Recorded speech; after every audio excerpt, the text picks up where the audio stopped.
Hi, my name is Charlie, and I'll be delivering this lecture on debatable things in film and television. I guess I have to introduce myself very briefly. Hi, I'm Charlie. Um, when I was still regularly competing, I was mostly a debater and a judge. Um, After I stopped competing as much, I mostly coach from time to time. Um, but yeah, I don't compete as much because I decided to focus more on my film career. But I really would like to thank Outspoken for inviting me to this lecture. And I guess giving me an opportunity for to talk about two things that I've grown to love very much, which is film and debate. So yeah. Okay, so just a quick overview on what this lecture will discuss. First is that it's going to discuss recurring themes surrounding film and television. And second, it's going to discuss case studies that could be relevant when you do discuss these issues. So, what does that mean? Um, I guess for one, by recurring issues, what I mean are first things that will probably appear in debate motions that you've heard before. By a search on Hello Motions, a lot of these motions are recurring, admittedly. When you see media motions, when you see pop culture motions, chances are they're just different variations of each other. So we're going to discuss that. But obviously, recurring issues in film and television also exist outside of debate.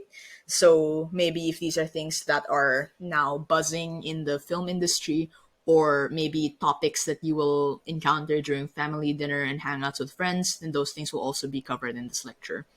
And by case studies, which is the second thing that will be discussed here, to put it short, they're really just examples, and I guess just like data, statistics that would help you back up your arguments. Why do I want to include that in this lecture? Admittedly, I think debate is a sport where anything can be proven to be true. And when you talk about something such as film and television, where you can get away with saying something and then also get away with saying the total opposite of that something, you really do need specific examples and strong and credible examples to back it up. So that's why it's going to be almost half of this lecture as well. So yeah, on that is that discussions will not just be for debaters but also non-debaters. So yeah, this won't be some scholarly lecture. I will be citing some scholars, but yeah, I've just worded it in such a way that I feel like makes film sound interesting to anyone. And yeah, you don't have to be a debater. You don't have to be a filmmaker either. I guess you just wanna. You just have to be interested in learning more. So yeah, I guess that's also my goal for this lecture. I hope you learned something. Okay, so the following will be discussed in this lecture: structural problems in the industry, minority representation. So this is about women, the LGBTQIA plus community, and people of color, etc. Also, changes in practices.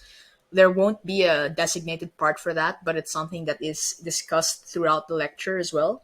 And last is recurring motions in debate, also something discussed throughout the lecture and no designated part. So yeah, this won't necessarily be messy. I'll do my best to make it structured, but these will overlap with each other. Because I feel like at this point, everything is connected to everything, such as when you talk about, one minority, chances are that character also belongs to a other minority as well, and you really don't want to, confine them to a specific discussion. That's, I guess, something that happens quite a lot in this lecture. So yeah, but nonetheless, I'll do my best to make it easy to follow. Okay. So first is, what are the structural problems in the industry? Before we move on, For the purpose of this lecture, structural problems will refer to things which are ingrained into how the system is structured. What does that mean? So whether that be the hierarchy or the due process that is often followed, the social norms that people have, etc. Those are all part of the structure. So as long as it involves those, then that is a structural problem. I just want to clarify that before moving on, because a lot of the time, structural problems and structural reasons and structural issues are things that are thrown around in debate, but then these are maybe just like examples, and people don't really know what these are. So, for the purpose of this lecture, that is what a structural problem is. Anyway, okay. So first, let's start with narrativity conventions. Narrative films are classified into two parts by film scholars. First is mainstream cinema, and second is art cinema. You've probably heard of the first class of classification before, mainstream cinema. Why is that? It's because of the question on the bottom right corner. Independent cinema, where these are probably the two types that we are familiar with. And admittedly, art cinema is, I guess, like kind of similar to that since it's the total opposite of mainstream cinema. But what ends up happening is that independent cinema ends up being too generalized and not necessarily the counterpart of mainstream cinema anymore, because there is a lot of independent cinema that has high budget. There is a lot of independent cinema that gains a lot of popularity, and that's why this whole uh, A versus B thing is no longer mainstream versus independent, but rather mainstream versus art cinema. So let's discuss these two. Okay, so first for mainstream cinema, it's also known as classical Hollywood. Classical Hollywood is can mean two things. First is a period in, I believe, the early 1900s. Why is that? This was when silent films rose to popularity, the very first films we were exposed to. And then films got sound, and then films started resembling more and more of what we see today, but in black and white. And that is classical Hollywood. I'm not entirely sure of the time frame of this. I believe it's 1910s. I'm guessing 1950s or so. Don't take my word for that, but it's a Google search away. And basically, it's called classical Hollywood because Hollywood was literally spearheading films during this time. No one else was making films much like Hollywood did. So a lot of the norms were up to Hollywood. A lot of the expectations and standards set were up to Hollywood. And that's why these are known as classical. This is known as classical Hollywood. So that's the first thing that classical Hollywood refers to, the historic period in film. The second thing classical Hollywood can refer to is films right now which seem very traditional. Not in the sense conservative, but rather seem very, I guess the word for this, common. You confine to expectations. You, I guess, do what is expected of any film production company for the sake of popularity, for the sake of profit. And yeah, so that's what classical Hollywood refers to, and that's what mainstream cinema is known as. So you will see a lot of people, and I hate this word, but I believe they are called cinephiles, who hate mainstream cinema because it's boring, because it's basic. I guess it's another term that people use for it, because it's too it's I guess not good. It's too overrated. That's what they will know it as. And I guess the reasons for that is because, for one, there's a large budget. So I guess what this ends up meaning is that you chances are you gain a lot of popularity because you have so much budget for marketing. That's how you produce an overrated film. or you gain so much popularity because you have a large enough budget to hire to cast a Golden Globe awardee as your male lead or your female lead. And that is also interconnected with the third reason of you being profit driven. So you have a large budget to produce a great film, but instead of focusing on producing a great film, you focus on using your budget to gain more popularity and guarantee yourself an audience and get more profit. So a lot of it is very commercial. Is this a good thing? For Hollywood, yes. I guess for filmmakers, especially writers, maybe no. Of course, no. Actually, in terms of creative freedom, at least. Uh, how does that look like? If I'm not mistaken, if that was either 2001 or 2006 in the Metro Manila Film Fest, MMFF. I'm pretty sure they decided not to award Best Picture because all of the entries or all of the nominees felt very commercial. And because these festivals are focused on providing platforms for independent filmmakers, then obviously that's not good. So yeah. What are other examples of issues that can arise from what we had just discussed? Well, you will also see movies such as the live action adaptation of Beauty and the Beast. I super disagree with Emma Watson being casted there when it involved a lot of singing, but there probably would have been better singers to cast. Local examples would also include, I guess, Liza Soberano, where I'm not saying she's a bad actor, but there are probably better actors in this world. But because she is Liza Soberano, then you will continue casting her. Not just my opinion. That is a popular opinion among many film critics. And I'm going to cite that here. Please don't come after me. But yes, so you do these things because these actors already have like a large fan base, or if not the fan base, a large following, and that's how it guarantees you an audience. So those are just some of the ways at which your film can be affected. Yeah, recurring themes. By recurring themes, I probably mean like recurring tropes that you've seen before.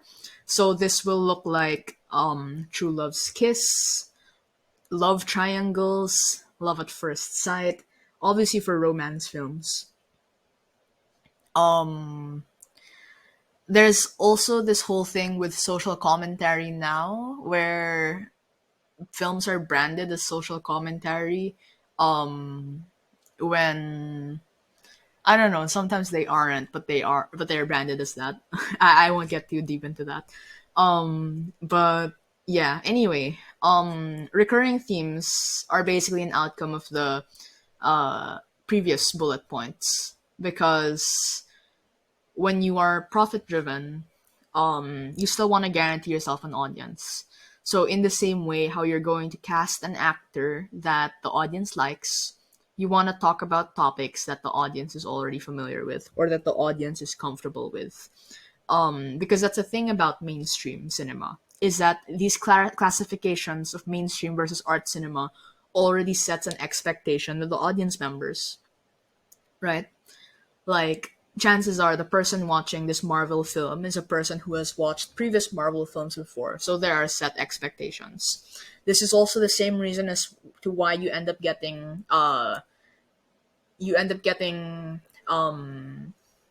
cinematic universes which are all interconnected with each other. Whether that be Barbie, Marvel, Disney, all of these things are interconnected with each other. Or sorry, all of these things have their own universes. And from there, this kind of like allows the audience to step into a world that they grow very fond of, or if not fond of, at least familiar with. So yeah, there's also this thing I want to introduce, not on the screen, but something that's very inherent to mainstream cinema, which is this idea of mass culture. So you might have heard of mass culture from actually no. Mass culture is a theory introduced by Theodore Adorno and Horkheimer, which basically implies that Hollywood films have this idea of a mass culture that tries to appeal to the vast majority of audiences because they are profit driven. What does that mean? So, other than what we had mentioned before about casting, mass culture is more so about two things. First is this recurring themes that we have had. So that's why you see the rise of sequels such as Frozen, and I guess like sequels, prequels, etc. Even if we're absolutely sick of it. The second thing it means is building a world that appeals to the audience and makes them comfortable. So what does that mean? It means that the lifestyles which you're probably going to see on screen are people who live middle class and upper middle class lifestyles, because this is what is seen as a normal life, a happy life, a comfortable life in film. Of course, with the exception of plots where like the character is poor or where the character is just living a messy life in general. But like other than that, your chances are you're gonna see them in a comfortable house, a quite a organized house, because that's what is less of a stressor to the audience. And yeah, that's what mass culture kind of shows in mainstream cinema. Is it realistic? No, but that's the criticism about mainstream cinema. It's not realistic, and that's why you're also going to encounter debates about glorification. What's another word? Romanticization. Words that you will often hear in media motions, in film and television motions. What's a good example? Maybe like television shows, which I guess like the glorification of certain jobs. Grey's Anatomy. Okay, yes. Grey's Anatomy. They have consultants, medical consultants on set for the writing sake, but you know, I think enough said there, right? Like a lot of the time, we make things look much nicer on television for the audience to appreciate it more, compared to how they are in real life. There are probably better examples. Maybe like becoming a lawyer or something, right? Like, yeah, Suits is very dramatic, but like, you know, what about there was like zero mention of the stresses of law school or something, right? So yeah. Okay, now on to art cinema. First, it originated from the provinces of Europe. Here, they received government subsidies, so that's why it was easier for independent filmmakers to make their own films. But also, these were films that were expressive of their own beliefs, and their, I guess, own cultures. Why is that? It's because things such as expressionism often rose in countries such as Greece, Germany, etc. The Greek and German expressionism. Um, but also countries such as France, and I guess the UK as a whole are just very, very supportive of the arts, and that leads to this. So yeah, I guess it's the shortest way to put it. But basically, art cinema, which, as I mentioned a while ago, is often the generalization of independent cinema as a whole, is, I guess, a response to mainstream cinema and the negative parts of mainstream cinema. What does that mean? Just because you are a mainstream production, or I guess like a major production company rather, it doesn't necessarily make you mainstream. Just because you are an independent filmmaker, it doesn't necessarily make you art cinema. But rather, art cinema is what expresses certain qualities, things that are new and not necessarily usual practice. What does that look like? So, I guess an example here would be, well, actually, I feel like there's so many examples here. Maybe you guys should name one. But like, yeah, these are things that stray away from the mainstream. The first thing that comes to mind for me is yeah, first thing that comes to mind for me is Portrait of a Lady on Fire. It is a historical film in the sense that it shows what culture was like. I guess in the semantic genre, it is historic, but syntactically, in that genre, it is romance. It is LGBT. Uh, it follows a relationship not just between the muse and her, the muse and the painter, the muse and the artist, but rather, I guess, the lover and the lover. So it's many things, and it's not your traditional film or your usual film, rather. So that's what art cinema is, if that makes sense. It embodies realism and social commentary. So what I mentioned a while ago. Oh, by the way, these descriptions are can be found in this uh, reading from Spidel. He's one of the main sources for narrativity conventions. Send me a message. I'll send it to you. My name's Charlie Vitug. But yeah, um, basically, if mainstream cinema is like shows a lot of glorification or is often romanticized, then art cinema is more often than not the realistic version of it. Why? Because a lot of the time, these because these things are rooted in expressionism, these are made by people who are talking about their lived experiences, or I guess are just talking about things which they genuinely believe in, and they aren't doing these things for the profit. What does that look like? You're not making a story about a gay couple because you know that it will queerbait people. You're making a story about a gay couple because you know that you want to talk about LGBT rights. In regards to things such as funding, I guess like yeah, I guess majority of art cinema will have less funding. But just because you're an independent filmmaker again doesn't make you automatically art cinema. Um, okay. Christopher Nolan's Memento, 2002. You know Christopher Nolan as well, personally I feel like he's my favorite filmmaker. My favorite director, I mean. You might know him for the Dark Knight trilogy. Uh he also did Dunkirk, a bunch of other things, a bunch of other great things. But before he rose to fame in Hollywood, he was an independent filmmaker, and that's where a lot of filmmakers start. Memento was one of the independent films he made that rose into popularity. And now it's a really popular film that you would probably confuse it as a mainstream film. But yeah, there are a lot of elements of art cinema here. Why is that? There are discussions on identity. Um, there are discussions on mental health, which really weren't that big into the limelight in the early 2000s.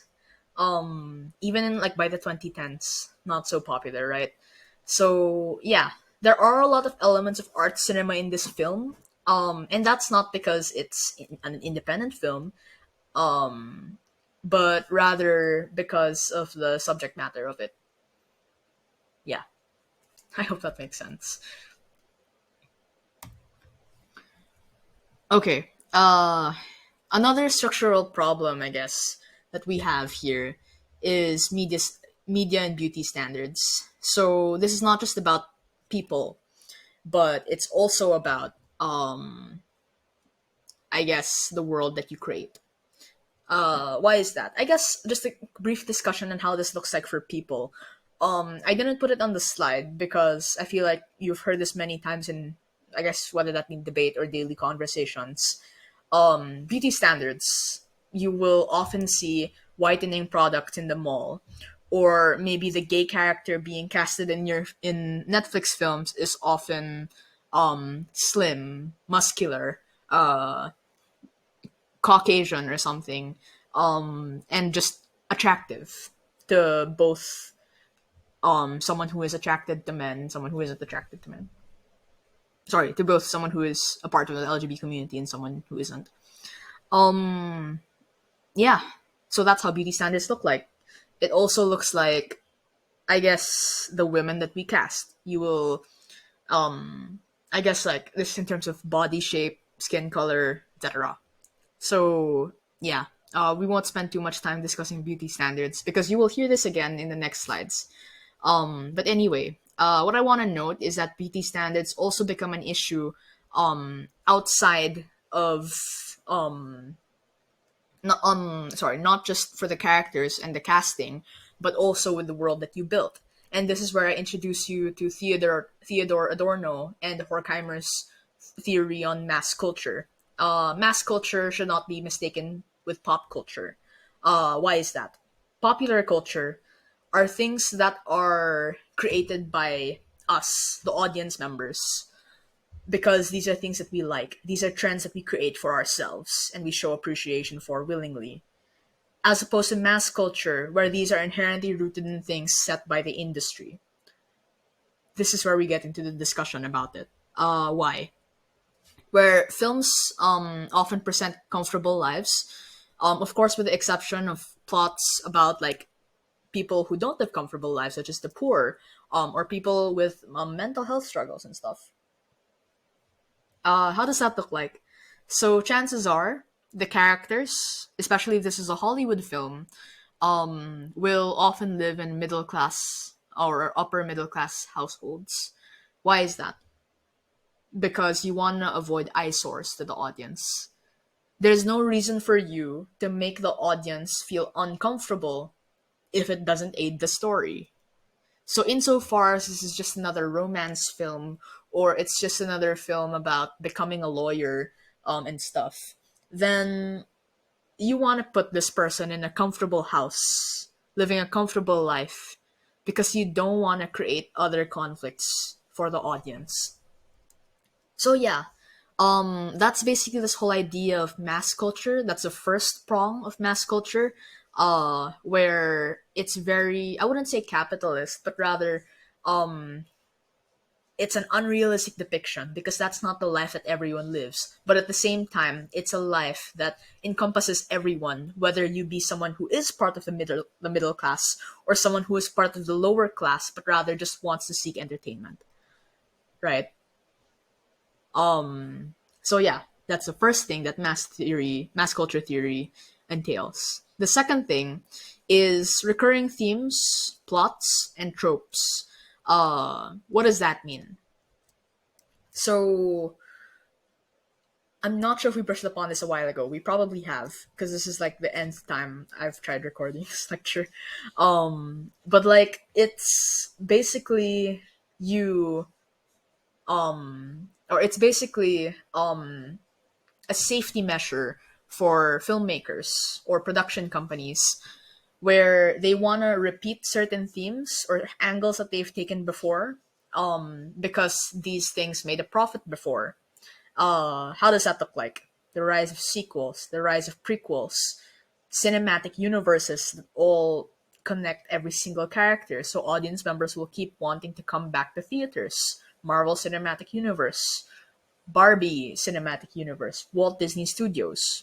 All these things are interconnected with each, or all these things exist in their own universes. So yeah, uh, and I guess that's the reason also why a lot of Disney princesses follow the same path. At least before things such as Frozen came up, like there's always gonna be the Prince Charming. Um, I guess also this whole vampire and werewolf boyfriends thing. So yeah, hopefully that makes sense.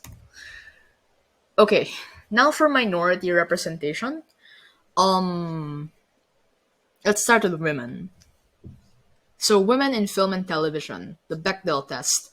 I'm gonna start with this because it's a recurring motion almost all the time. This house would only show films that pass the Bechdel test. There was a point where 51% of films passed the Bechdel test. I believe this was sometime in 2007. the films which did pass the Bechdel test receive twice as much the box office gross income compared to those who fail. So this motion, you can talk about how, for one, it's probably better for the film industry in general, but of course, all the feminist discussions about how it's good, all of that. Oh wait, hold on. Let's discuss first what the Bechdel test is. So it's a metric as to where you can gauge whether the depiction of women in a film is like sexist or stereotyping or not. Obviously, the goal is for it not to be, right? A film must have two female characters, and this is the standard, which discuss with each other topics unrelated to men. That's it. Um, First, I think it's quite random. Second, I think it's a very low standard. That's the first thing you would say on op. Sorry, I think gov is a very clear discussion here. Maybe the less popular discussion on gov would just have been the statistic which I mentioned, where uh, a little more than half of films pass the Bechdel test, and the films which do pass the Bechdel test uh, earn more money. Other than that, I'm pretty sure you guys know the gov discussion. But on op, what do you say? Uh, I feel like what you're probably more familiar with right now as a debater is that this is a very low standard. What would the analogy of this be? This whole thing about Pope Francis saying that he supports same-sex civil union, which yeah, I guess people would want to celebrate, but at the same time, it's just such a low standard because civil union means union outside of the church. So it's such a low standard. So the question is, do you want to celebrate it? Basically, same thing applies here. This is such a low standard to impose on women, and I guess to impose on films. Sorry, to impose on films. Yeah. First, it's a low standard. But I feel like what people don't discuss about the Bechdel test, because these two bullet points are what they will give you in the info slide, but they don't tell you as to where this Bechdel test actually originated from. Where it originated from Alison Bechdel, who is a graphic artist who made this whole comic strip called The Rule. And in this case, where the character in the comic strip has a rule where they will only be willing to watch a movie if it fits the standard that we had just discussed. And now that's the Bechdel test. Uh, for 1985, I guess it's also a product of its time. But because we see these motions appearing now, then it seems like a very low standard, right? So yeah. But also, I think it's a fact that, well, I guess the second bullet point, it is a shorthand method to illustrate the gender disparity in Hollywood. And the thing is, it's a shorthand method, right? So I feel like this motion would should talk about creating better standards for one. And just how yeah, I don't know. Like I guess set better standards. Um but on this whole thing about it being a comic strip, a lot of people don't know that it originated from a comic strip. So, you know, as to whether or not it should actually be the standard for the film industry, obviously there should be better standards, but whether this should be the actual metric used, then that's the up case, right? That's not the reason why this Bechdel test was made. Is it an actual issue outside of debate world? In Europe, yes. A lot of European countries did impose a standard. This is the this is it, basically.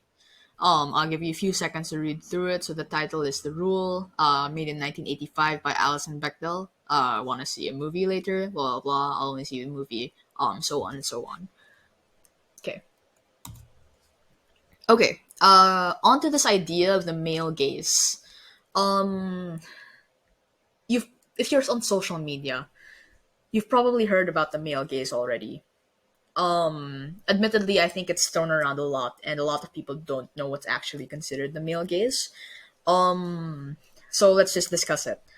Uh, Introduced in this reading on visual pleasure and narrative cinema by Laura Mulvey.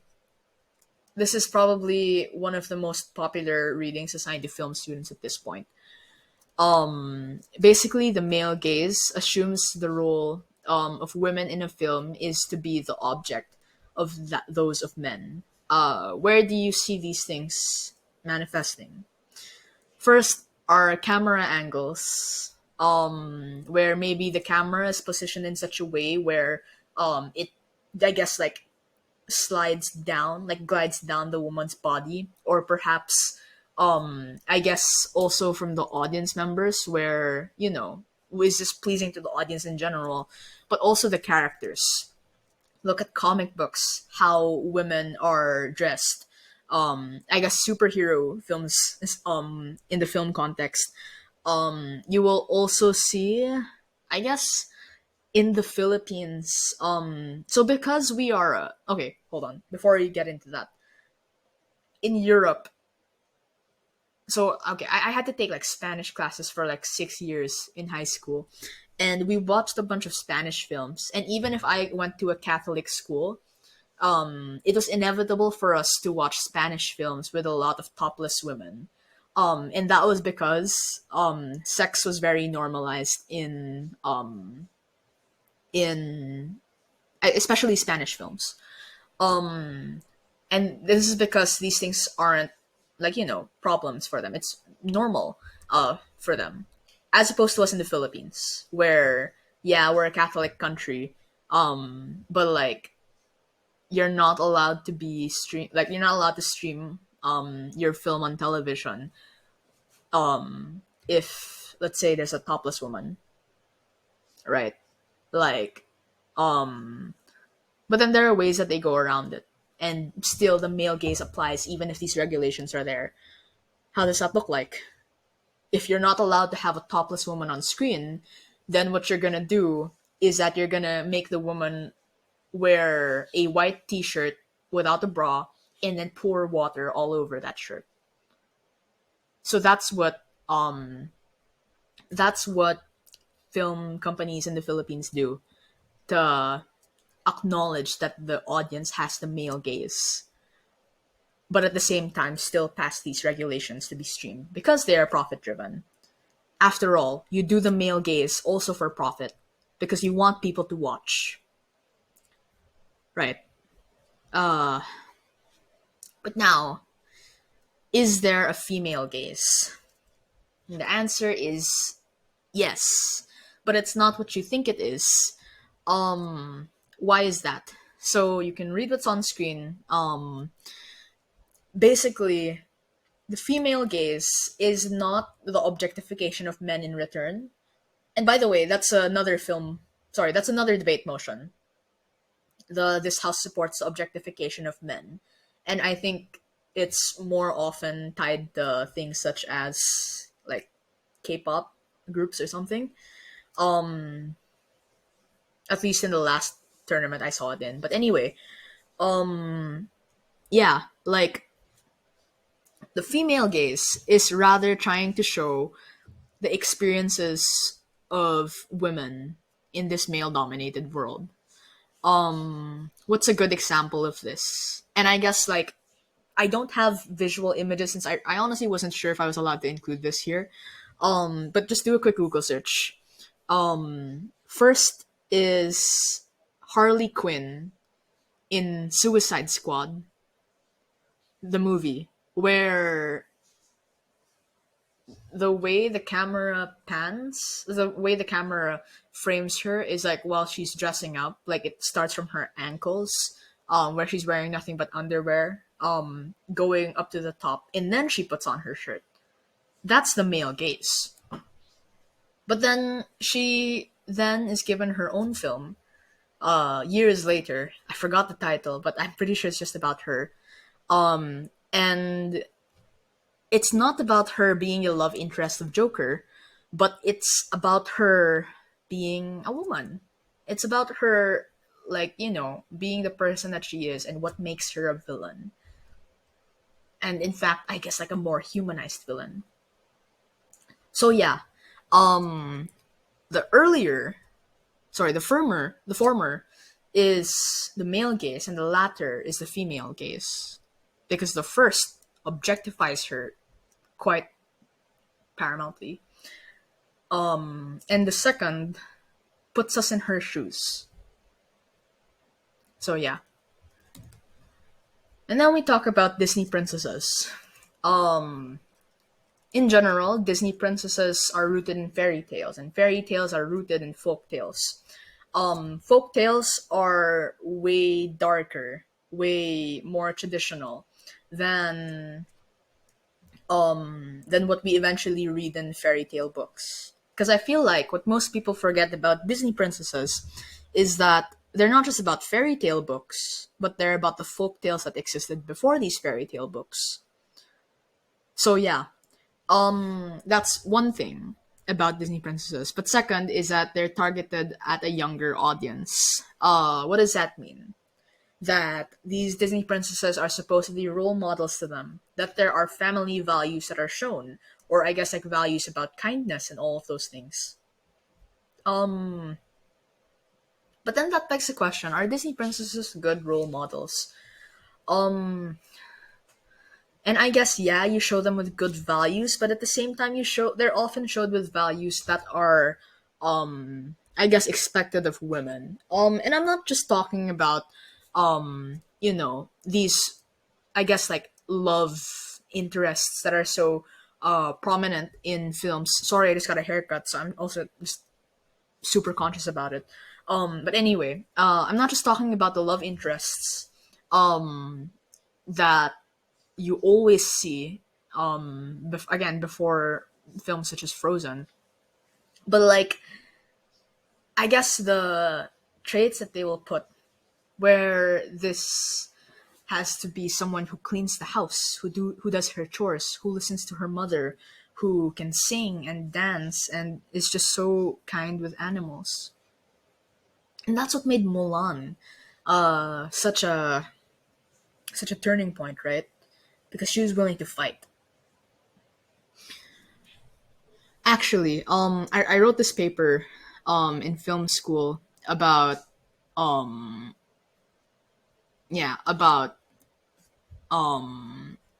Mulan in the original 1998 film, the animated one, versus the live action film in 2020. The animated one was so good. For Chinese children out there, it's so inspirational.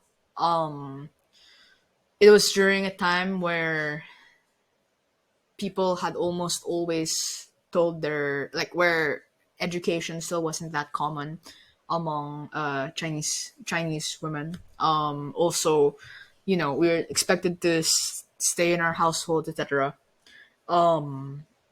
I guess it's also during a time where there was an active preference for male children. And yeah. Anyway, I'm sure you know as to why Mulan was so inspirational. But then Mulan live action comes out in 2020, and I think it was awful. Like,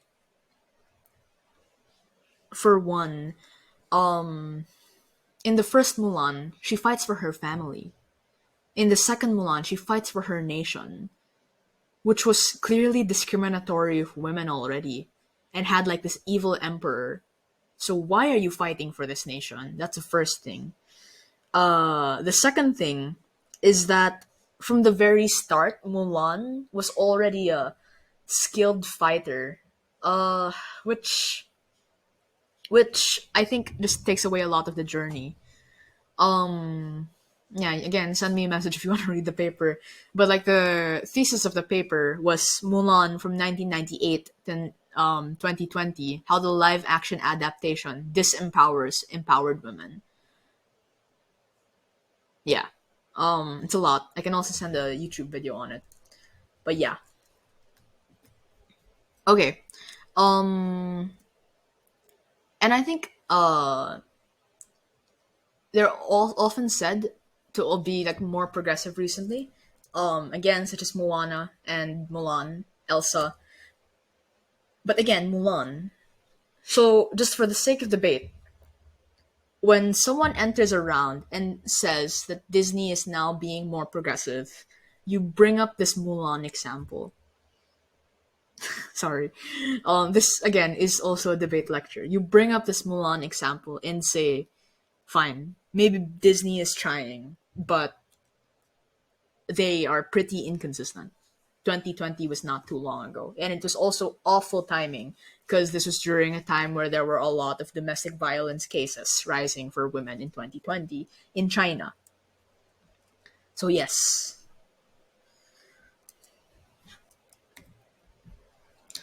Okay. Now, women in Philippine cinema. I'm so excited to discuss this. So, um, personally, as an LGBT woman, um, I was quite scared even just entering college because I came from an all girls school that was very friendly to LGBT community to LGBT individuals.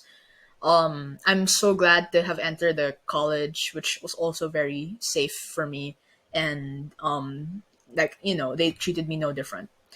Um and I was so grateful to find out that this was also the case in the Philippine film industry, where as a woman, I guess like women generally have a high success rate if you are if you were a female director. Marilu Diaz, Olivia Lamasan, all of these are such great filmmakers in the modern day. Even the male filmmakers, which rose in popularity during the second golden age of Philippine cinema, this is like around the 1980s, and I think this is the best films. Yeah, you will see names such as Peke Galyaga, Ricky Lee, Ishmael Bernal, and yes, these are all men. And it's sad that when we think of the greatest filmmakers of all time in the Philippines, we think of men. But at the same time, their films were so good because they focused so much on feminist films. Ishmael Bernal made Working Girls, 1982, I think, or 1981. I'm not too sure. But it was so good. I think it's one of my favorite Filipino films of all time. It talks about the gender gap in the workplace. It also talks about how women are treated in terms of unplanned pregnancies. It also talks about the roots of feminism, such as the right to choice. Um, and this was all during the time of like martial law, where you know you could make films about anything, or not anything, but like there's so many things to make films about, but he chose to make a film about women. Because it was also made during martial or like 1980s, near the time of martial law. There was also a lot of yellow in the film, and that's because they wanted to show support for the Aquinos. So the buildings were yellow. The umbrella that a character would bring out would be yellow for no particular reason. But it was to subconsciously show support, or to subtly show support rather, for a more democratic government. And that government is the government under a female president, Cory Aquino. So yeah, there's a lot of like among the directors, the men a lot of, and the writers a lot of the time feminists. I recently went to like my friends and I like have met Ricky Lee a few times, national artist. And every time he would sign something for us, he would talk about. I asked him to sign like my copy of his screenplays for Himala, and Moral and stuff.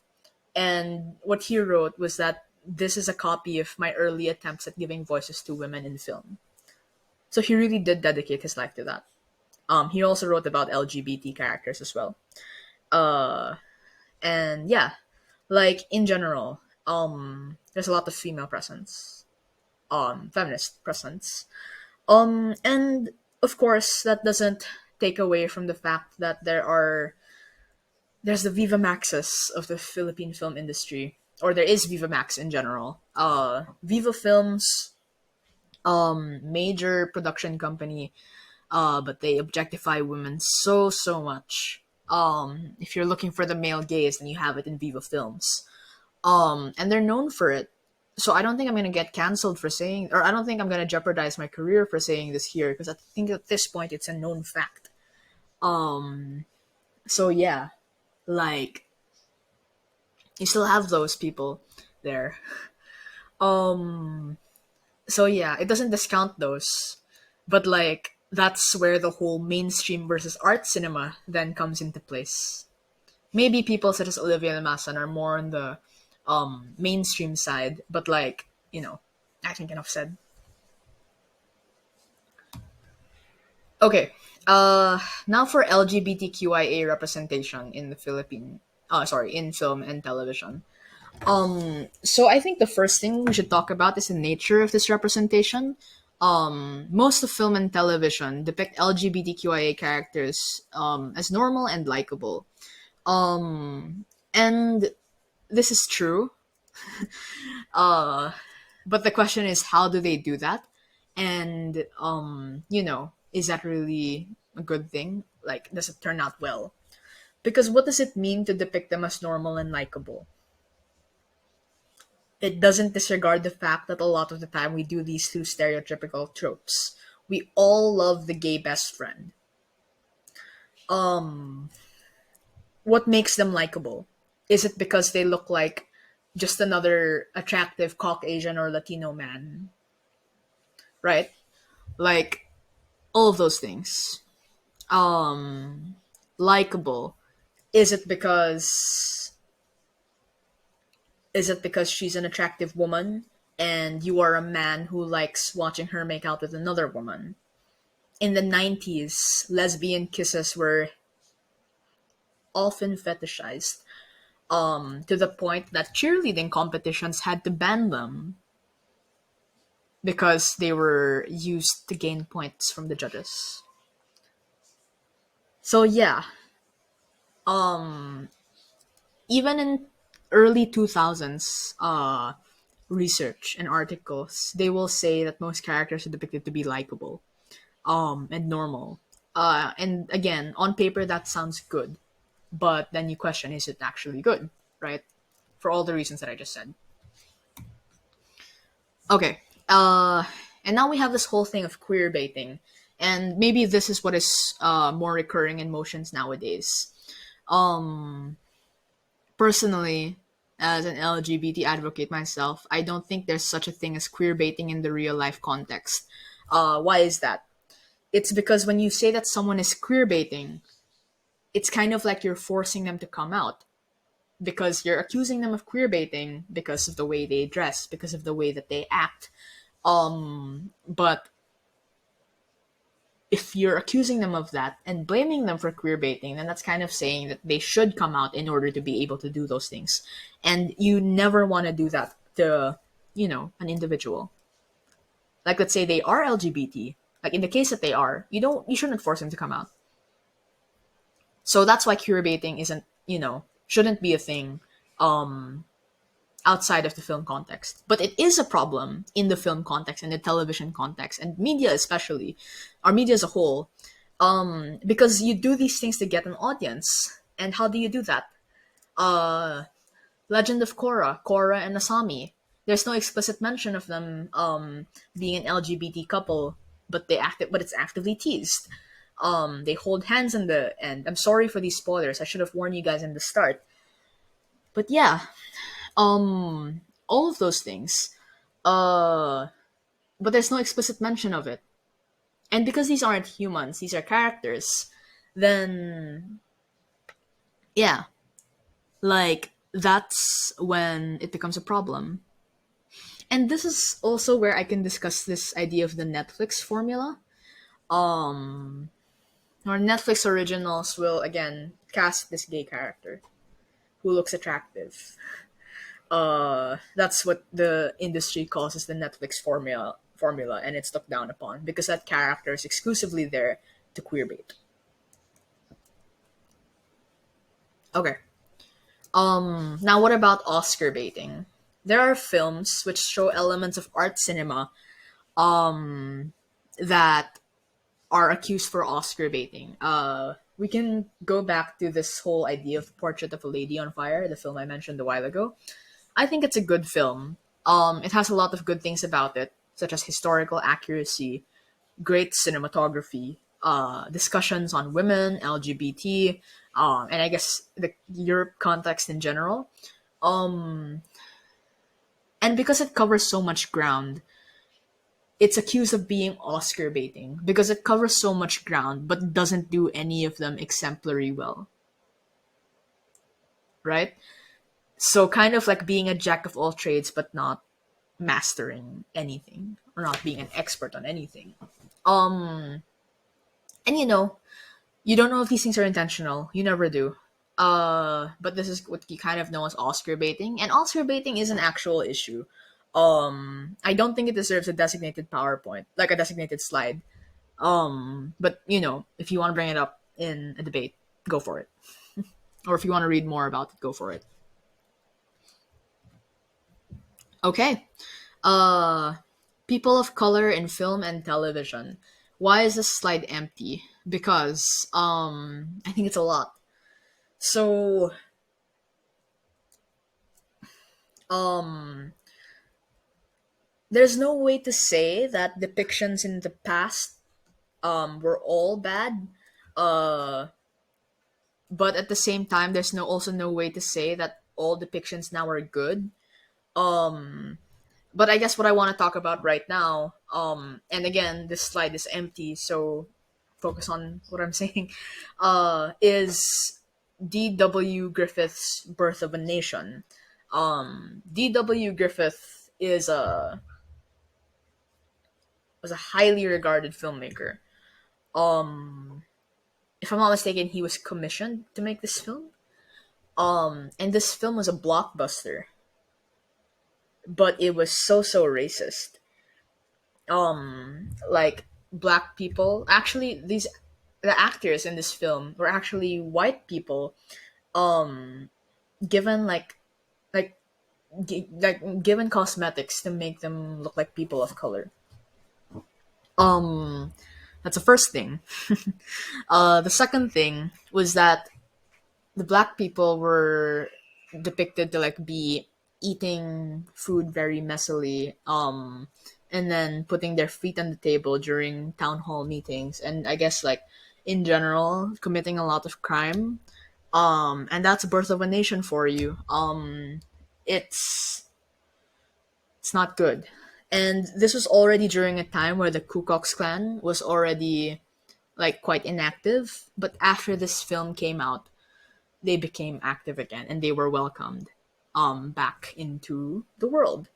Uh and that's just another example of how films can change the world. Uh of course in this context in a bad way.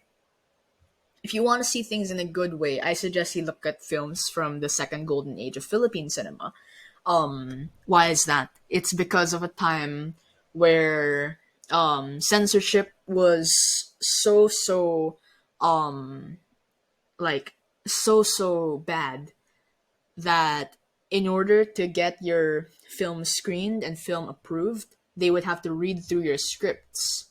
So instead of putting political messaging in the dialogue, you would put them in the appearance. So for example, Ishmael Bernal and Peke Galyaga's Manila by Night, um, where it's just about Manila by night, where there's a lot of like illegal sex work happening and drugs on the street. And that's how Manila looks like by night. It's not the pretty city that everyone knew it to be. And that just showed what life was like um, outside of Makati. That's what it showed what life was like. Um, I guess when the government wasn't trying to make the country look good. It showed what life was like for the poor, basically. Um, and maybe even Ishmael Bernal's Working Girls, of what I mentioned a while ago, where the political messaging was shown through color as opposed to anything else, right? So yeah, like that's just um, you know, other ways at which film impacts society. Um, I once asked my prof, his name is Sir Jag Garcia, and I respect him so much. as to how much freedom we actually have as audience members to look into a film and give it meaning. This is for a film culture class, and I once asked him if I was like, isn't it kind of corny that we're always assuming that films have this social commentary in them? And he said, no, because there's always like, well, for one, it always carries meaning that goes beyond surface level. But second is because regardless of what the intention was of the writer or the director, um, it's how it affects society and how people see it that gives this film meaning. And if I even bothered seeing it in that certain way, then that shows that yeah, that film does carry that meaning because I considered seeing it that way. So yeah, that's why this slide is empty because there's like I did not know how to structure any of what I said into a specific thing. But yeah, those are examples, I guess, of films that changed the world in a good and a bad way. Okay. Now what about their representation and like how the Academy Awards recognize them? In 2022, 81% of voters were Caucasian. For context, the Academy Award will have like 10,000 voters or something. In the early 2000s, maybe around 2007 or so, there was a point where 91% of voters were Caucasian, most of which were above the ages of 50 and 60, most of which were men also. More than half at least were men. And I think from there, you know, uh, men, Caucasian, old, a lot of conservativeness is expected. So yeah. Uh but at the same time, there's also this matter about how no black director has ever won best director. And no black woman has ever received a directing nomination at all. Barry is the only black woman to ever win best actress since 2001. There have been several nominations ever since, but in terms of winning, it's only been her. And I think, if they say, but yeah, there were nominations and there's just only one winner, so it's inevitable, blah, blah, blah, debate stuff. You say no, because if I'm not mistaken, nominations are based on qualifiers, but the wins are based on the votes. So in terms of showing bias and recognition from the academy itself, then you have to look at the winners. And that's why you're able to say that representation still isn't good. Oscars are still so white. There was a time, if I'm not, I don't know if that was more than a decade ago, and there is a debate motion about this, about the trend of hashtag Oscars so white. You can search it up as well. Yeah, so Oscars is still so white. It's just not talked about as much anymore. It's just a matter of, if I'm not mistaken, it's just probably not as pressing as it was when it initially trended on Twitter because, Parasite won. And then now you have everything everywhere all at once winning. And Asia's just dominating the Oscars, right? So Oscars maybe not be so white, but in terms of like black people, yeah, Oscars still so white, especially with the people in charge. Maybe you can add this to this whole systemic problem thing or structural problem that we discussed, since it still falls in line with like how the system works, hierarchy, etc. But yeah.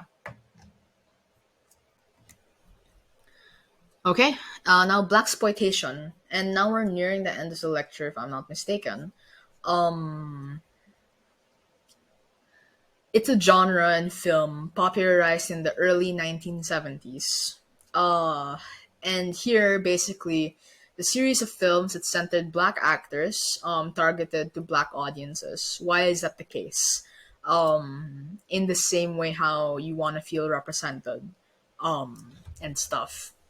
Uh, and then it dropped down in popularity, if I'm not mistaken, around 1975 onwards. Um, because even its target audience didn't like it anymore because it was very stereotypical. Um, Also very racist in terms of the language that it used. You will see them committing crime, and all of that stuff. So, with the hopes of representation and entertaining your own audience, it ended up, I guess, offending them.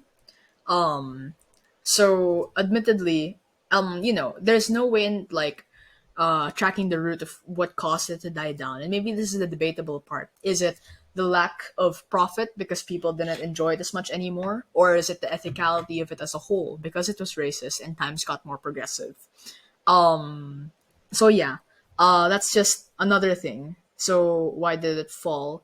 Um, Basically, I think a lot of people now regard it as the worst genre in film history, or like the worst trend in film history. Um, I'm not entirely sure why. If it's a racist person saying that it's the worst genre in film history, if it's black people saying if it's the worst genre in film history. So it's either because they didn't like the presence of people of color on screen, or because people of color didn't like how they were being depicted, or it could be a mix of both. And then that's why it failed. Because if you don't appeal to the black audience, you also don't appeal to the white audience. Then what amount of success are you going to get in America? What audience are you going to get in the United States, right? So yeah, but this was a whole thing at the time, um, and it became pertinent because there really weren't that much black filmmakers. Same thing goes for when Laura Mulvey released that reading about the male gaze, because there really also weren't much female directors at the time. I'm sorry if you heard my niece just scream that she's singing. So yes, I don't want to re-record this lecture since it's quite long. But yes, hoping you didn't hear that. That's all. If you have any questions, I will always just be a message away. Thank you so much for listening. And yeah, bye.